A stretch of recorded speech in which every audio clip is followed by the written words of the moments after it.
নমস্কার প্রিয় বন্ধুরা, আজকে আপনাদের সাথে ভগবান বুদ্ধের একটি অনেক শিক্ষণীয় গল্প বলবো। গল্পটি মন দিয়ে শুনবেন। এই গল্পটি আপনাদের জীবন বদলে দিতে পারে।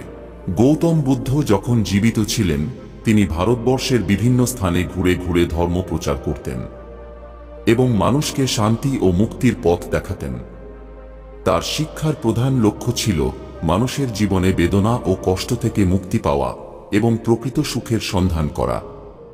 একদিন বুদ্ধের শিষ্যদের মধ্যে একটি ঘটনার মাধ্যমে শিক্ষণীয় একটি মুহূর্ত ঘটে। গল্পটি শুরু হয় একটি ছোট্ট গ্রামে, যেখানে একজন যুবক খুবই রাগী এবং অস্থির প্রকৃতির ছিল। তার নাম ছিল দেবদত্ত। দেবদত্ত সবসময় অল্পতেই রেগে যেত এবং মানুষের প্রতি তার কোনো দয়া ছিল না। সে মনে করত যে তার জীবনে কেউ তার শত্রু এবং কেউ তার বন্ধু হতে পারে না। দেবদত্তের মনে বুদ্ধের প্রতি একটি গভীর ক্রোধ ছিল, কারণ বুদ্ধ সবসময় ধৈর্য এবং দয়া শেখাতেন, যা তার মনের বিপরীত ছিল। একদিন দেবদত্ত সিদ্ধান্ত নিল বুদ্ধকে শিক্ষা দেওয়া দরকার। বুদ্ধ যখন তাঁর শিষ্যদের সঙ্গে একটি গ্রামে প্রবেশ করছিলেন, দেবদত্ত সেই গ্রামে প্রবেশের পথে অপেক্ষা করছিল। বুদ্ধের আসার সাথে সাথে সে রাগে ফুঁসে উঠল এবং রাস্তার পাশ থেকে একটি বট পাথর তুলে বুদ্ধের দিকে ছুঁড়ে মারল। পাথরটি বুদ্ধের খুব কাছে গিয়ে পড়ল, কিন্তু বুদ্ধ শান্তভাবে দাঁড়িয়ে রইলেন। তার মধ্যে কোনো প্রতিক্রিয়া দেখা গেল না। শিষ্যরা আতঙ্কিত হয়ে উঠলেও বুদ্ধ ধৈর্য ধারণ করলেন এবং মৃদু হাসলেন। দেবদত্ত হতবাক হয়ে গেল। সে ভেবেছিল বুদ্ধ রাগ করবেন বা পাল্টা কিছু বলবেন, কিন্তু বুদ্ধ সম্পূর্ণ নীরব থাকলেন এবং তার প্রতি কোনো রাগ বা ক্রোধ দেখালেন না। দেবদত্ত বুদ্ধের সামনে এসে চিৎকার করে বলল, তুমি কেন আমার প্রতি কোনো প্রতিক্রিয়া দেখাচ্ছ না?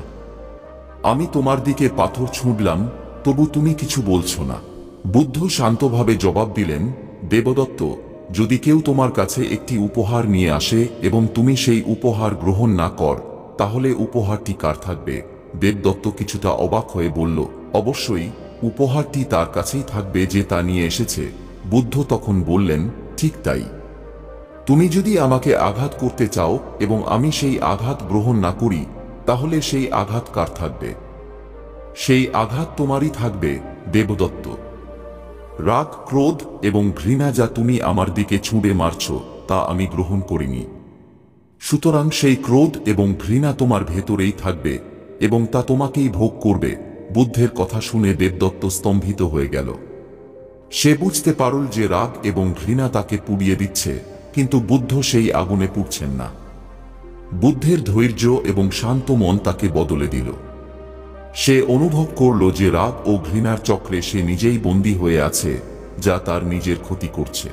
এই গল্প আমাদের শেখায় যে রাগ এবং ঘৃণা আমাদের নিজেদের মনের অশান্তি সৃষ্টি করে, অন্যদের নয়। যখন আমরা অন্যের প্রতি রাগ করি বা ঘৃণা পোষণ করি, তখন সেই নেতিবাচক আবেগ আমাদের মনকেই বিষাক্ত করে তোলে। অন্যের দিকে ছুঁড়ে দেওয়া সেই রাগ বা ঘৃণা যদি তারা গ্রহণ না করে, তাহলে সেই আবেগ আমাদের মধ্যেই থেকে যায় এবং আমাদের মনের শান্তি নষ্ট করে। বুদ্ধের শিক্ষা হল ধৈর্য এবং শান্তি রক্ষা করা।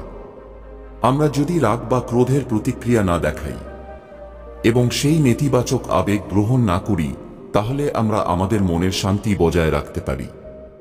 অন্য কেউ যদি আমাদের প্রতি নেতিবাচক আচরণ করে, তাহলে তা তাদের নিজস্ব আবেগের প্রতিফলন মাত্র। আমাদের শান্ত মন এবং সহনশীলতার মাধ্যমে সেই আবেগের প্রতিক্রিয়া না দেখালে আমরা প্রকৃত শান্তি খুঁজে পেতে পারি।